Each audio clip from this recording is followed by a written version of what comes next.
WhatsApp is in talks with multiple Indonesian digital payment firms to offer mobile transaction services. That's according to a Reuters report.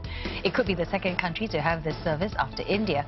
But unlike in India, where the firm plans to offer direct peer-to-peer payment services, WhatsApp will simply serve as a platform supporting payments via local digital wallets in Indonesia. That's due to tough licensing regulations in the country. WhatsApp is keen to tap into Indonesia's booming e-commerce market, which is predicted to be worth $100 billion by the year 2025, 3 times bigger than it is now. South Korea will issue fines and file criminal complaints against Volkswagen and Porsche for fitting its diesel vehicles with illicit devices. Those devices helped vehicles cheat pollution standards. Seoul's Environment Ministry says over 10,000 vehicles fitted with such devices were sold in the country by the 2 car makers from May 2015 to January 2018. They say it caused 10 times more nitrogen oxide emissions than standard levels.